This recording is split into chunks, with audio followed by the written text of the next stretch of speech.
መልእክተኛችን አለይሂ ሰላቱ ወሰለም ሰዎች እንኳን ሌሎች ፍጥሮች ላይ ይቅርና እሳቸው ራሳቸው ላይ ድንበር እንዳያልፉ ከልክለዋል። ይሄን የምልበት ምክንያት ሁሉም ዘንድ መልእክተኛችን ሙሐመድ አለይሂ ሰላቱ ወሰለም ከማንም በላይ ትልቅ ደረጃ እንዳላቸው ይታወቃል። ከፍጡራን ሁሉ ከእሳቸው ጋር ማንም ሊስተካከል አይችልም።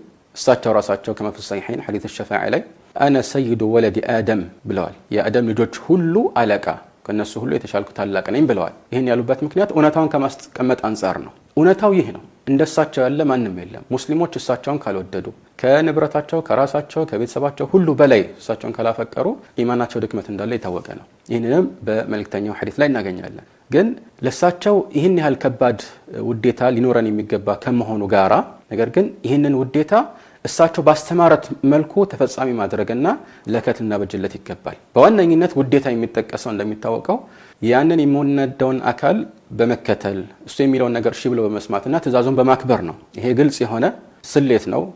ኢነል ሙሂበ ሊመን ዩሂቡ ሙጢዑ ወዳጅ ለሚወደው ታዛዥ ነው የሚሆነው። አላህም በቁርአኑ ላይ ቁል ኢን ኩንቱም ቱሂቡነ አላህ ፈተቢዑኒ يحببكم الله ويغفر لكم ذنوبكم الله የምትወዱ ከሆናችሁ ተከተሉኝ በላቸው ይህን ካደረጋችሁ አላህ ይወዳችኋልና ወንጀላችሁንም ይሰርይላችኋል ይላል። ስለዚህ ይህ ከመሆኑ ጋራ መልእክተኛው በሳቸው ላይ በምንም መልኩ እንዲያው በቃላትም ደረጃ አስፈላጊ ያልሆኑ ውዳሴዎችን ከሳቸው ደረጃ ጋር የማይሄዱ ውዳሴዎችን ሁሉ አጥብቀው ይከለክሉ ነበር። እንዲያውም አንዳንድ ጊዜ ምናልባት የሚነገረው ነገር እውነት ከመሆኑ ጋራ ወዳልተፈለገው የድንበር ማለት መስመር ሰዎች እንዳይሄዱ ብለው ይህንን አጥብቀው ሲያወግዙ እናገኛለን። ለነዚህ አሁን ለገለጽኳቸው ምሳሌዎች የሚሆኑ አንዳንድ መረጃዎች ለመጥቀስ ያለ ምሳሌ መልእክተኛው አለይሂ ሰላቱ ወሰለም በሚታወቀው የአብዱላህ ኢብኑ አባስ ሐዲስ አልቡኻሪ እና ሌሎች እንደዘገቡት ምን ይላሉ?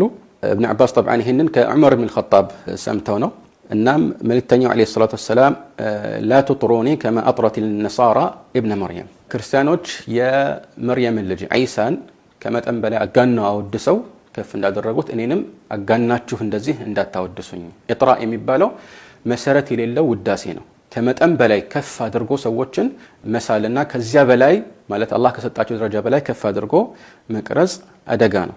እናም ከዚህ አንፃር መልእክተኛው አለይሂ ሰላቱ ወሰለም በዚህ ትክክለኛ ሐዲስ ላይ لا تطروني كما أطرت النصارى ابن مريم ካሉ በኋላ فإنما أنا عبده እኔ የአላህ ባሪያ እንጂ ሌላ አይደለሁም አሉ። فقولوا عبد الله ورسوله የአላህ ባሪያ እና መልእክተኛው በሉ ይላሉ። ይህንን ጥቅል የሆነ የእሳቸውን አስተምሮት ከሚገልጹ ሐዲሶች መካከል ደግሞ የተወሰኑትን ለማየት ያህል ለምሳሌ ሙጠርፍ ኢብኑ አብዱላህ ሸኺር ሲያስተላልፉ ይህንን ሐዲስ ምን ይላሉ? አባቴ ወደ ረሱል ሰለላሁ ዐለይሂ ወሰለም ሄደው ሙባይዓ ሊያደርጉ በተንቀሳቀሱበት ጊዜ ከበኑ አሚር ከሚባሉ ጎሳዎች ጋር አብሬ ሄጄ ነበር አሉ አባታቸው። እና ምን አሉ እነዚህ ሰዎች ወደ መልእክተኛው በመጡበት ጊዜ አንተ ሰይዱና አሏቸው። አንተ ታላቃችን አለቃችን አሏቸው። ይሄ ሐቅ ነው፣ ትክክል ነው። መልእክተኛው እንደዛ ናቸው። ግን ከመሆኑም ጋር መልእክተኛው ትምህርት እንዲሆን ምን አሏቸው? السيد الله تبارك وتعالى السيد الله تبارك وتعالى ትልቅ ከሁሉም በላይ የሆነው እንደ አለቃ ከሁሉ በላይ ሊፈራ የሚገባው አላህ ነው አሏቸው። ይህንን ርማት ሰጧቸው ማለት ነው። በመቀጠልም قلنا وافضلنا فضلا በችሮታ ከማንም ከኛ የተሻልክ ይሆንከው አሏቸው። واعظمنا قولا በትሩፋትም ከሌሎቻችን የተሻልክነ አሏቸው። በዚህ ጊዜ መልእክተኛው አለይሂ ሰላቱ ወሰለም ምን አሏቸው? قولوا بقولكم او بعد قولكم ولا يستجرينكم الشيطان ማለት የምትፈልጉትን በሉ ወይም የተወሰነ መናገር የምትፈልጉትን ቀጥታ ተናገሩ። ሸይጣን በዚህ በጀመራችሁት መንገድ ላይ እንዲሁ እንድትፈሱ እንድትጓዙ እንዳያደርጋቸው ተጠንቀቁ አሏቸው ማለት ነው። ይህን ሐዲስ አህመድ አቡ ዳውድ النسائي في الكبرى ዘግበውት ይገኛል ማለት ነው። እንደዚሁም በተመሳሳይ መልኩ አነስ ብን ማሊክ እንደሚያሳልፉት አንድ ሰው ወደ መልእክተኛው አለይሂ ሰላቱ ወሰለም መጣና ያ ሙሐመድ ያ ሰይደና ወብነ ሰይድና ወኸይረና ወብነ ኸይሪና አላቸው። አንተ ሙሐመድ ወይ አንተ ታላቃችን የታላቃችን ልጅ አንተ ከኛ የተሻልክ ምርጣችን የምርጣችን ልጅ ብሎ አወደሳቸው። በዚህ ጊዜ መልእክተኛው አለይሂ ሰላቱ ወሰለም ምን አሉ?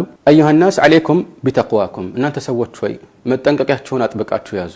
ተቅዋ የሚባለው በመሰረቱ መጠንቀቂያ ነገር ነው ወይም መጠንቀቅ ነው። እናም ያው ጥንቃቄ አስፈላጊ መሆኑን ሲጠቁሙ ምን አላቸው? ቀጥለው لا يستهوينكم الشيطان ሸይጣን በዚህ ጎዳና ላይ ዘንብላችሁ እንድትወድቁ እንዳይጎትታችሁ አላቸው።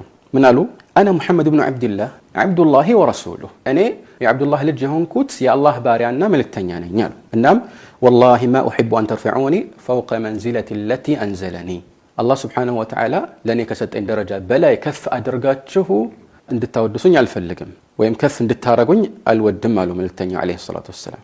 ይህ አህመድ እና አነሳኢ እና ሌሎችም على شرط مسلم በሆነ ሰነድ ትክክለኛ በሆነ ሰነድ የዘገቡት ነው። እንግዲህ ይሄንን ስናስተውል አንድቁም ነገር እንገነዘባለን። የመልእክተኛውን አለይሂ ሰላቱ ወሰላም ይህንን አስተምሮት ከአንዳንድ ሰዎች ድንበር ካለፈ ውዳሴ ጋር አብረን አቆራኝተን ስንመለከተው ልዩነቱ እጅግ በጣም የተየለለ እንደሆነ መረዳት እንችላለን። ልብ እንበል፣ መልእክተኛው አለይሂ ሰላቱ ወሰላም እንደዚህ አይነት ንግግሮችን ራሱ ለመቀበል አልፈለጉም ነበር። ነገር ግን ዛሬ አንዳንዶች ቀጥታ እሳቸው ጌታ ናቸው ብለን እስካላመለክናቸው ድረስ የፈለግነውን ብንል ለእሳቸው የምናስጠጋው ወይም እሳቸውን የምንገልጽበት ገለጻ ምሽም ቢሆን ድንበር ማለፍ ሊሆን አይችልም ብለው ለሰዎች በዚህ መልኩ ላይዘጋ በሩን ይከፍቱታል። አንዱ ገጣሚ እንደሚለው ማለት ነው يقول دع ما دعته النصارى في نبيهم واحكم بما شئت مدحا فيه واحتكمي ነሳራዎች ለነብያቸው ያሉትን ነገር ተው እንጂ ከዛ ውጭ የፈለከውን ነገር በል ይላል።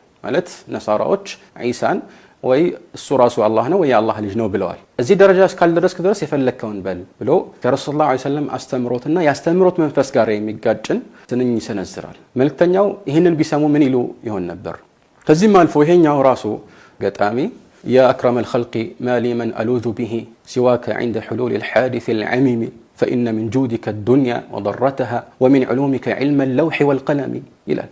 ይህንን የመሰለ ከረሱል ሰለላሁ ዐለይሂ ወሰለም አስተምሮት ጋር ቀጥታ የሚጋጭን ስንኞችን በተለያዩ አጋጣሚዎች የሚያነበንቡ ሰዎች ዛሬ ሞልተዋል። ይህን ስንኝ ያዘለው መልእክትም ትክክል እንደሆነ ምናልባት ይህንን የሚወቅሱት ሰዎች ጭራሽ መልእክቱ ስላልገባቸው ወይም ቋንቋውን ስላልተረዱት እንደሆነ የሚናገሩ አሉ።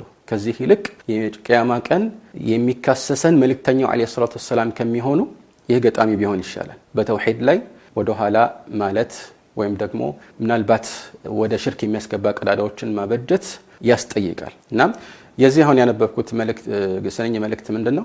አንቱ የአላህ መልእክተኛው ሆይ አክረመል ኸልቅ ፍጡራን ሁሉ ይበልጥ የተከበሩ የሆኑት ይላል። በትክክል ይሄንን እናምናለን። እሳቸው ከፍጡራን ሁሉ የተከበሩት ናቸው። ግን ምንም ቢሆን ፍጡር ናቸው። አብዱላህ ወረሱሉሁ ናቸው። አብዱን ላ ይዕበድ ወረሱሉን ላ ይከዘብ። ድንበር አናልፍም በየትኛውም በኩል በቀኝም በግራ የአላህ ባሪያ ስለሆኑ እሳቸውን አናመልክም፣ አላህን ብቻ ነው የምናመልከው። ጥቂትንም ቢሆን ያምልኮ ዘርፍ ለእሳቸው አናውልም። በተቃራኒው ደግሞ ደረጃቸውንም ዝቅ አናደርግም። ተራ ሰው አይደሉም። ናም ሰው ናቸው ስንል እንደማንም ሰው አይደሉም። እሳቸው ከሰዎች ሁሉ የበላይ የሆኑ የኛ ተምሳሌት ብሎም ምርጥ የሆነ የአላህ Subhanahu Wa Ta'ala ፍጡር ናቸው። አምሳያ ጭራሽ የላቸውም። ስለሳቸው ማንነት ተነግሮም የሚያልቅ አይደለም። ግን ያ ከመሆኑ ጋራ ማሊ መን አሉዙ ቢሂ ሲዋከ عند حلول الحادث العميم አይባልም።